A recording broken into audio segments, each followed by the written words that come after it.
Heidi by Johanna Spyri. Chapter 13. Up the Alp on a Summer Evening. Mr. Seaman, going upstairs in great agitation, knocked at the housekeeper's door. He asked her to hurry, for preparations for a journey had to be made. Miss Rottenmeier obeyed the summons with the greatest indignation, for it was only 4:30 in the morning. She dressed in haste, though with great difficulty, being nervous and excited. All the other servants were summoned likewise, and one and all thought that the master of the house had been seized by the ghost and that he was ringing for help. When they had all come down with terrified looks, they were most surprised to see Mr. Seaman, fresh and cheerful, giving orders. John was sent to get the horses ready, and Tinette was told to prepare Heidi for her departure, while Sebastian was commissioned to fetch Heidi's aunt. Mr. Seaman instructed the housekeeper to pack a trunk in all haste for Heidi. Miss Rottenmeier experienced an extreme disappointment, for she had hoped for an explanation of the great mystery. But Mr. Seaman, evidently not in the mood to converse further, went to his daughter's room. Clara had been wakened by the unusual noises and was listening eagerly. Her father told her of what had happened and how the doctor had ordered Heidi back to her home because her condition was serious and might get worse. She might even climb the roof or be exposed to similar dangers if she was not cured at once. Clara was painfully surprised and tried to prevent her father from carrying out his plan. He remained firm, however, promising to take her to Switzerland himself the following summer if she was good and sensible now. So the child, resigning herself, begged to have Heidi's trunk packed in her room. Mr. Seaman encouraged her to get together a good outfit for her little friend. Heidi's aunt had arrived in the meantime, being told to take her niece home with her. She found no end of excuses, which plainly showed that she did not want to do it, for Dita well remembered the uncle's parting words. Mr. Seaman dismissed her and summoned Sebastian. The butler was told to get ready for travelling with the child. He was to go to Basel that day and spend the night at a good hotel which his master named. The next day the child was to be brought to her home. "Listen, Sebastian," Mr. Seaman said, "and do exactly as I tell you.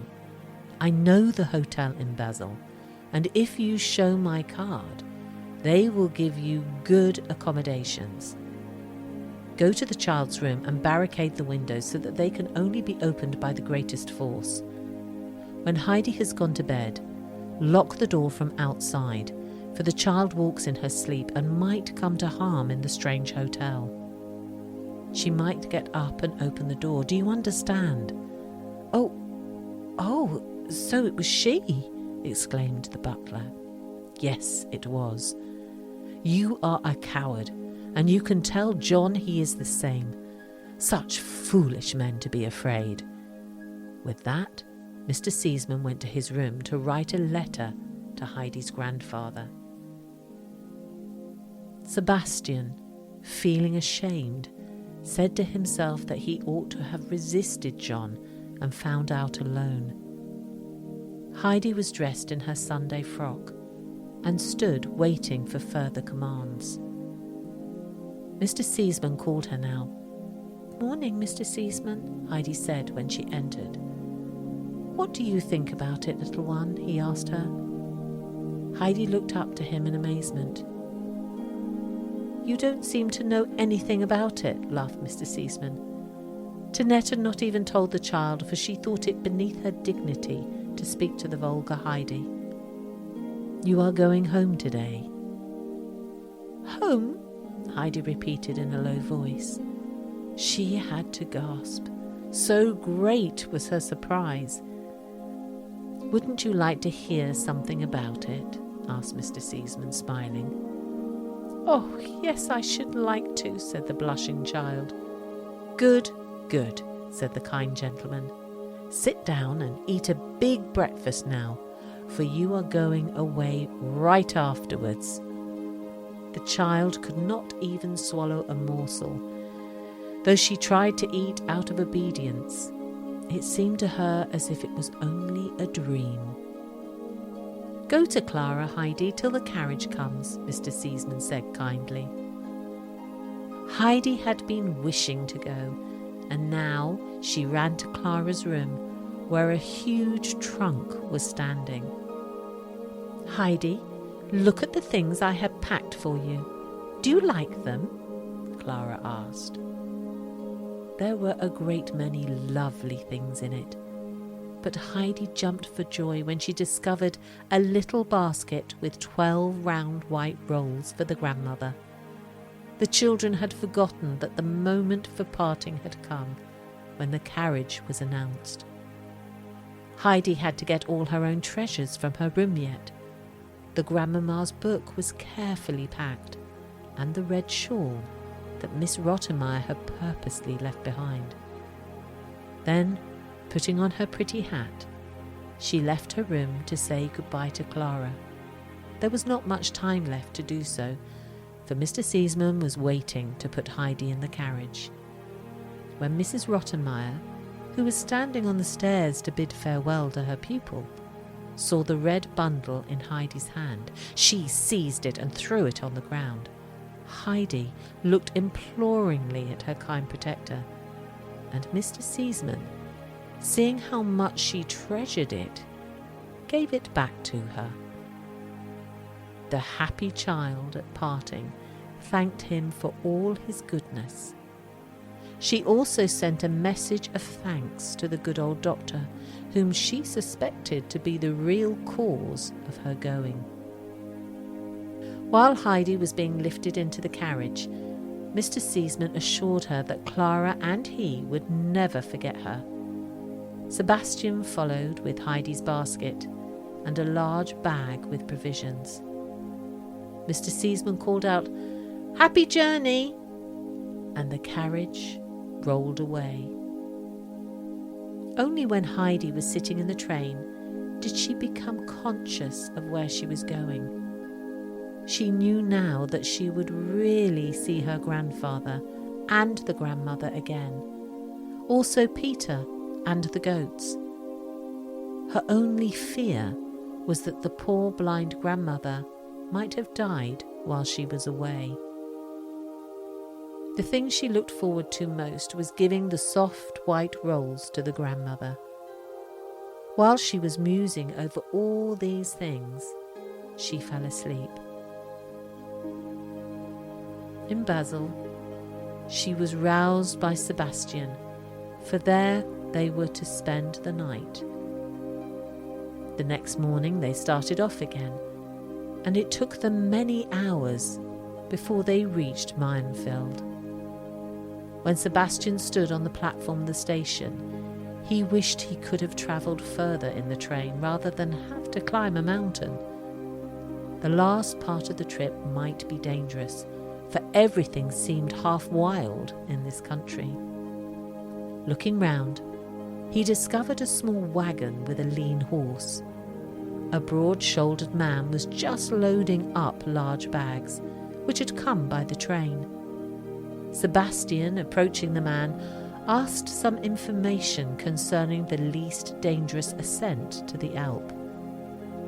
After a while, it was settled that the man should take Heidi and her trunk to the village and see to it that somebody would go up with her from there. Not a word had escaped Heidi until she now said, "I can go up alone from the village. I know the road." Sebastian felt relieved, and calling Heidi to him, presented her with a heavy roll of bills and a letter for the grandfather. These precious things were put at the bottom of the basket, under the rolls, so that they could not possibly get lost. Heidi promised to be careful of them and was lifted up to the cart. The two old friends shook hands and parted, and Sebastian, with a slightly bad conscience for having deserted the child so soon, sat down on the station to wait for a returning train. The driver was no other than the village baker, who had never seen Heidi, but had heard a great deal about her. He had known her parents, and immediately guessed she was the child who had lived with the alm uncle. Curious to know why she came home again, he began a conversation. "Are you Heidi, the child who lived with the alm uncle?" "Yes." "Why are you coming home again? Did you get on badly?" "Oh no, nobody could have got on better than I did in Frankfurt." "Then why are you coming back?" "Because Mr. Seesman let me come."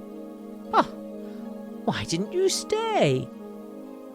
"Because I would rather be with my grandfather on the Alp than anywhere on earth." "You may think differently when you get there," muted the baker. "It is strange, though, for she must know," he said to himself. They conversed no more, and Heidi began to tremble with excitement when she recognised all the trees on the road and the lofty peaks of the mountains. Sometimes she felt as if she could not sit still any longer, but had to jump down and run with all her might. They arrived at the village at the stroke of 5. Immediately, a large group of women and children surrounded the cart, for the trunk and the little passenger had attracted everybody's notice. When Heidi had been lifted down, she found herself held and questioned on all sides. But when they saw how frightened she was, they let her go at last. The baker had to tell of Heidi's arrival with the strange gentleman, and assured all the people that Heidi loved her grandfather with all her heart. Let the people say what they would about him. Heidi, in the meantime, was running up the path. From time to time she was obliged to stop, for her basket was heavy, and she lost her breath. Her one idea was, if only grandmother still sits in her corner by her spinning wheel. Oh, if she should have died. When the child caught sight of the hut at last, her heart began to beat. The quicker she ran, the more it beat. But at last she trembling opened the door. She ran into the middle of the room, unable to utter one tone. She was so out of breath. "Oh God," it sounded from one corner. "Ah, Heidi used to come in like that. Oh, if I just could have her again with me before I die.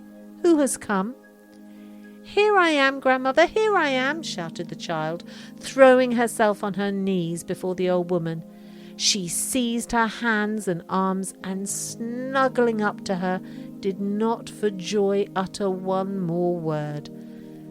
The grandmother had been so surprised that she could only silently caress the child's curly hair over and over again. "Yes, yes," she said at last. "This is Heidi's hair and her beloved voice. Oh, my God, I thank thee for this happiness." Out of her blind eyes, big tears of joy fell down on Heidi's hand. "Is it really you, Heidi? Have you really come again?" "Yes, yes, grandmother," the child replied. "You must not cry, for I have come and will never leave you any more. Now you won't have to eat hard black bread any more for a little while. Look what I've brought you." Heidi put one roll after another into the grandmother's lap. "Ah, child, what a blessing you bring to me," the old woman cried. "But you are my greatest blessing yourself, Heidi." Then, caressing the child's hair and flushed cheeks, she entreated, "Just say one more word that I may hear your voice." While Heidi was talking, Peter's mother arrived and exclaimed in her amazement, "Surely this is Heidi, but how can that be?" The child rose to shake hands with Brigida, who could not get over Heidi's splendid frock and hat. "You can have my hat. I don't want it anymore. I have my old one still," Heidi said, pulling out her old, crushed straw hat. Heidi had remembered her grandfather's words to Dieter about her feather hat. That was why she had kept her old hat so carefully.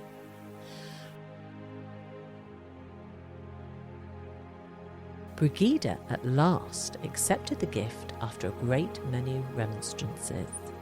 Suddenly, Heidi took off her pretty dress and tied her old shawl about her. Taking the grandmother's hand, she said, "Goodbye.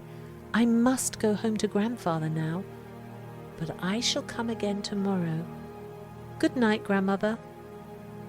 "Oh, please come again tomorrow, Heidi," implored the old woman, while she held her fast. "Why did you take your pretty dress off?" asked Brigida. "I'd rather go to grandfather that way, or else he might not know me anymore, the way you did." Brigida accompanied the child outside and said mysteriously, "He would have known you in your frock. You ought to have kept it on. Please be careful, child, for Peter tells us that the uncle never says a word to anyone and always seems so angry." But Heidi was unconcerned, and saying good night, climbed up the path with the basket on her arm. The evening sun was shining down on the grass before her. Every few minutes Heidi stood still to look at the mountains behind her. Suddenly she looked back and beheld such glory as she had not even seen in her most vivid dream. The rocky peaks were flaming in the brilliant light. The snowy fields glowed, and rosy clouds were floating overhead. The grass was like an expanse of gold, and below her the valley swam in golden mist. The child stood still, and in her joy and transport tears ran down her cheeks. She folded her hands and, looking up to heaven, thanked the Lord that he had brought her home again. She thanked him for restoring her to her beloved mountains. In her happiness, she could hardly find words to pray. Only when the glow had subsided was Heidi able to follow the path again. She climbed so fast that she could soon discover first the treetops, then the roof, finally the hut. Now she could see her grandfather sitting on his bench, smoking a pipe. Above the cottage, the fir trees gently swayed and rustled in the evening breeze. At last, she had reached the hut, and throwing herself in her grandfather's arms, she hugged him and held him tight. She could say nothing but, "Grandfather, grandfather, grandfather," in her agitation. The old man said nothing either, but his eyes were moist, and loosening Heidi's arms at last, he sat her on his knee. When he had looked at her for a while, he said, "So you have come home again, Heidi. Why, you certainly do not look very citified. Did they send you away?" "Oh, no, you must not think that, grandfather. They all were so good to me, Clara, Mr. Seaman, and grandmamma.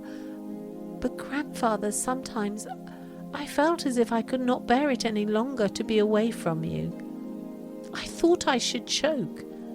I could not tell anyone, for that would have been ungrateful. Suddenly, one morning, Mr. Seaman called me very early. I think it was the doctor's fault, but I think it is probably written in this letter. With that, Heidi brought the letter and the bankroll from her basket, putting them on her grandfather's lap. "This belongs to you," he said, laying the roll beside him. Having read the letter, he put it in his pocket. "Do you think you can still drink milk with me, Heidi?" he asked, while he stepped into the cottage. "Take your money with you. You can buy a bed for it and clothes for many years." "I don't need it at all, grandfather," Heidi assured him. "I have a bed, and Clara has given me so many dresses that I shan't need any more all my life." "Take it and put it in the cupboard, for you will need it some day." Heidi obeyed and danced around the hut in her delight to see all the beloved things again. Running up to the loft, she exclaimed in great disappointment, "Oh, grandfather, my bed is gone." "It will come again," the grandfather called up from below. "How could I know that you were coming back? Get your milk now." Heidi, coming down, took her old seat. She seized her bowl and emptied it eagerly, as if it was the most wonderful thing she had ever tasted. "Grandfather, our milk is the best in all of the world."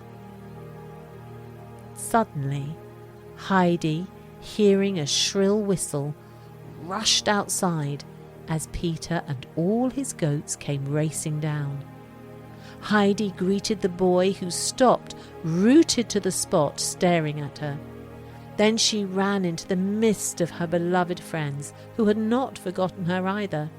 Schwanli and Barley bleated for joy, and all her other favourites pressed near to her. Heidi was beside herself with joy, and caressed little Snowhopper and patted Thistlefinch till she felt herself pushed to and fro among them. "Peter, why don't you come down and say good night to me?" Heidi called to the boy. "Have you come again?" he exclaimed at last. Then he took Heidi's proffered hand and asked her, as if she had been always there, "Are you coming up with me tomorrow?" "No, tomorrow I must go to grandmother, but perhaps the day after." Peter had a hard time with his goats that day, for they would not follow him. Over and over again they came back to Heidi, till she entered the shed with Barley and Schwanli, and shut the door. When Heidi went up to her loft to sleep, she found a fresh, fragrant bed waiting for her, and she slept better that night than she had for many, many months, for her great and burning longing had been satisfied. About 10 times that night, the grandfather rose from his couch to listen to Heidi's quiet breathing.